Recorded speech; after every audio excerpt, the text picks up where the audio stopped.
Hello and welcome to another edition of Science and Society. My name is Stephen Myers. I'm an adjunct professor of physical science here at St. Petersburg College.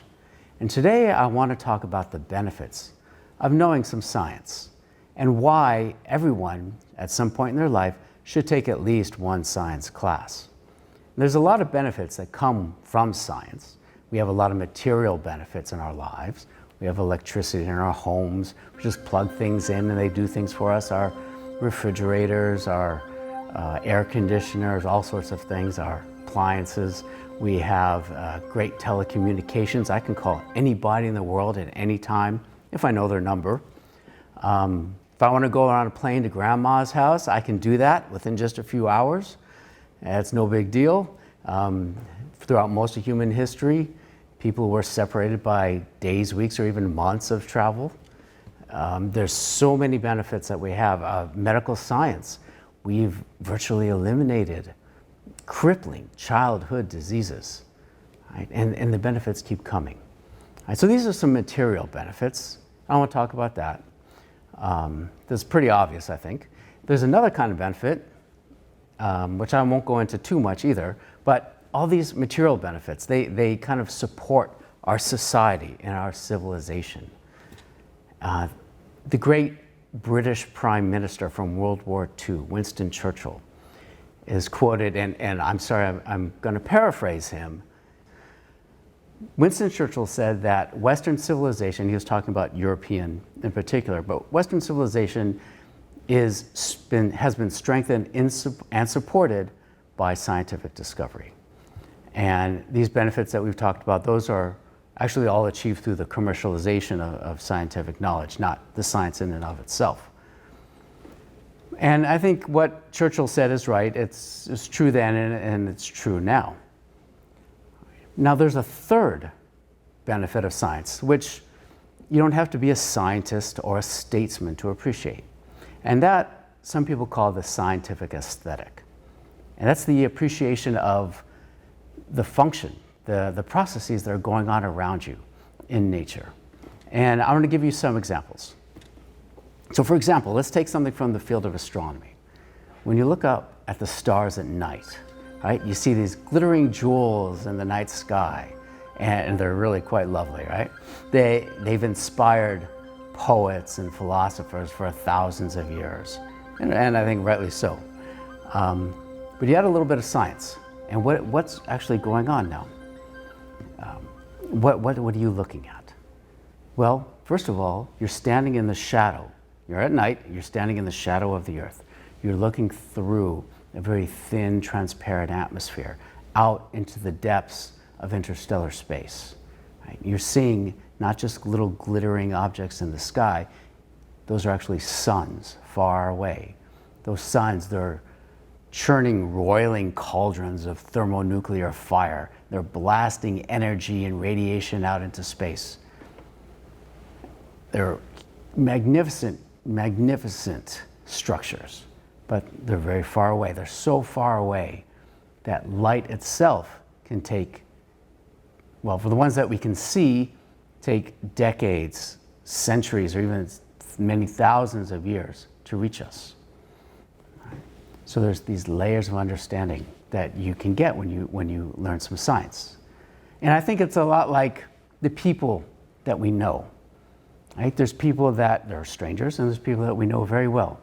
And we tend to enjoy the company of people we know, our friends. You know, we know where they grew up, we knew who their parents were, who their brothers and sisters were, how they got a particular scar. Right? These kinds of details add an enrichment and an appreciation for the people in our lives. And I think knowing some science adds some appreciation and enriches our connection with the world around us. So here's another example. I talked about the stars being sun. Well, what is the sun? Right? What does it do for us? Right? Now the sunlight streams to the Earth, right? And it warms our planet.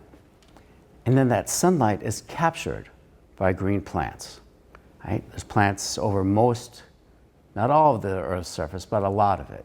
And those plants, they capture this light, which is a form of energy. And this is what physics teaches us about energy.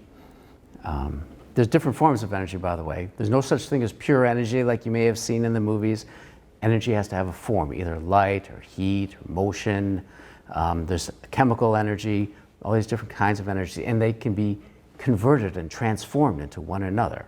And that's what life does. It takes the solar energy and converts it into a chemical energy, which then it uses for its metabolism, its growth, and its life. Right? And this is true for all green plants, from the tiniest microscopic phytoplankton in the ocean to the tallest trees and the biggest forests. Right? And these plants, when they go through what's called photosynthesis, it's taking light. It's a light-based process for producing energy and converting energy. These plants, they take life and they give off oxygen. Right? So, which then, of course, we breathe. So when you look out the window and you're looking at a forest or maybe your lawn, right? Think about these processes that are going on. Right? It's everything that you see going around you is the conversion of one form of energy to another. I'll give you another example. It's taken from one of my favorites, which is the field of oceanography. Now, in the ocean, I mentioned the phytoplankton. The phytoplankton, which are microscopic, they exist in vast numbers across most of the surface of the ocean. And they give off oxygen, lots of oxygen. Right? Most of the oxygen that we breathe comes from these microscopic plants. Now that oxygen also enriches the water, and it leads to this huge diversity of life within the ocean. Right? There's coral reefs, beautiful colors and gorgeous fish that swim around, you know, all these multicolored fish.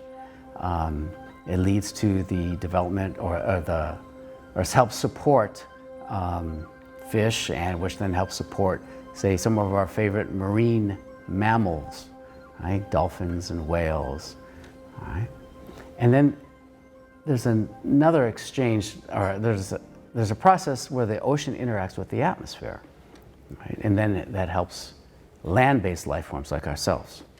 So the ocean, when you're looking at the surface of the ocean, right, it's not just water and air. There's an exchange process going on, all sorts of exchange processes going on, like the gases, the oxygen coming out of the ocean, carbon dioxide being absorbed by the water.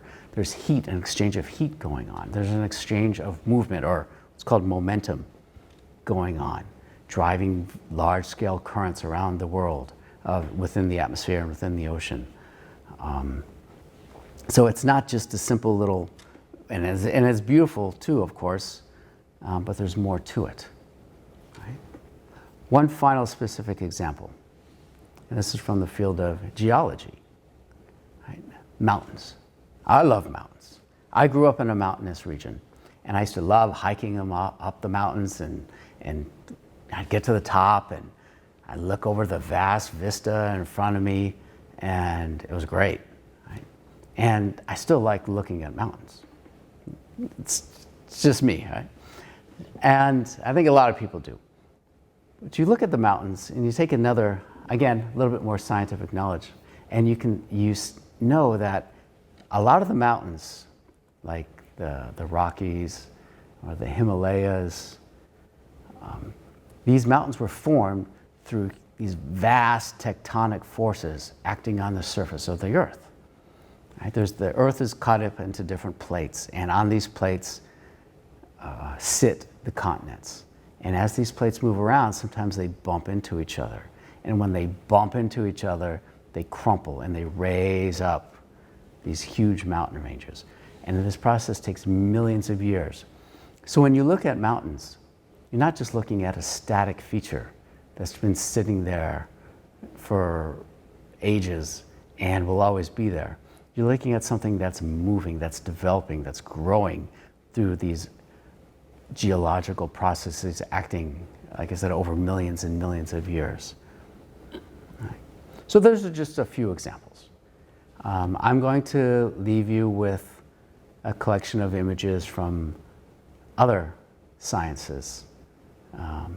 And I think you'll appreciate them, or I hope you do. So thank you very much. This has been another edition of Science and Society.